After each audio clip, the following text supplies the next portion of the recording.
ভিডিওটা ছিল সরস্বতী পুজোর দিনে। তো সরস্বতী পুজোর দিন আমরা সকাল সকাল রেডি হয়ে ফার্স্টে বাড়িতে পুজো করে নিই, তারপর ফ্ল্যাটের পুজো ছিল তো ওপরে চলে যাই। এই যে দেখছো পুজো হচ্ছে, তো পুজো হয়ে যায়, তারপর পুষ্পাঞ্জলি দিয়ে প্রসাদ খেয়ে আবার নিচে চলে আসি চটজলদি, কারণ আমাদের আছে রান্নাবান্না।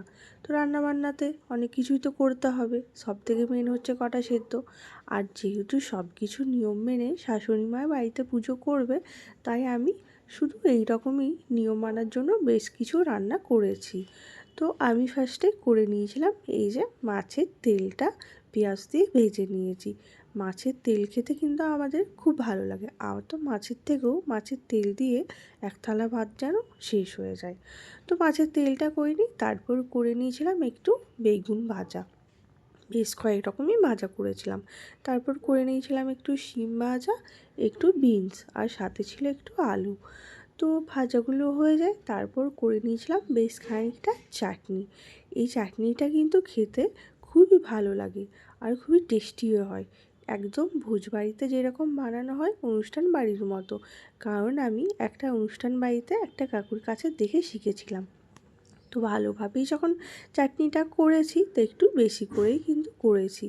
তো এই যে দেখছো আমাদের চাটনিটা অলমোস্ট রেডি হয়ে যায়, খেতে কিন্তু খুবই টেস্টি হয়েছিল। তোমরাও এইভাবে একবার বানিয়ে অবশ্যই দেখতে পারো। দেখো কালারটা কি সুন্দর হয়েছে না, আর ঘন ভাবটাও বেশ ভালোই হয়েছে। তো তারপর আমাদের চাটনিটাও রেডি হয়ে যায়। তারপর করে নিয়েছিলাম একটু আলুর দম। আলুর দমটা অল্পই করেছি, কারণ আমি আর আমার বর যেহেতু দুজন আছি, আর তো কেউ নেই, তাই রান্নাবান্না খুব অতি সামান্যই করেছিলাম। কারণ সব তো পরের দিনে খাবো, যেহেতু পান্তা ভাতের সাথে, তো সেরকমভাবে তো খাওয়া যায় না। ওই নিয়ম রক্ষার জন্য অল্প অল্প কিন্তু আমি সব কিছু করে নিয়েছি।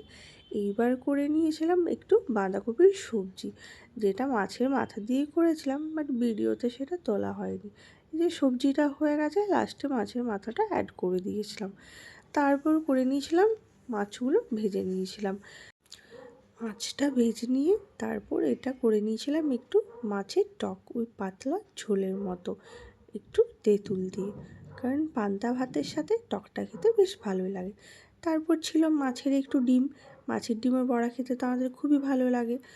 তো এই যে মাছের ডিমের বড়াটাও বানিয়ে নিয়েছি, বেশি করে একটু পেঁয়াজ, ধনেপাতা, কাঁচা লঙ্কা কুচি দিয়ে। তো বড়াগুলোও হয়ে যায়। তারপরে আমি মাছের টকটা চাপিয়েছিলাম ওই তেলের মধ্যেই, একটু সব কিছু দিয়ে দিয়েছি। আর বেশি মাছ দিইনি, ভাজাটাই রেখেছিলাম, কারণ ভাজাটা পরে খাওয়া যাবে, বাট টকের মাছটা খাওয়া যায় না। আর এই যে গোটা সেদ্ধও কিন্তু আমাদের রেডি হয়ে গেছে। গোটা সেদ্ধর মধ্যে ছিল শিম, বেগুন, আলু, মটর, আর 5 রকমের কলাই। তারপর সব থেকে লাস্টে ভাতটা করে নিই। তো আজকে আমাদের সিজানো রান্না কিন্তু কমপ্লিট। টাটা।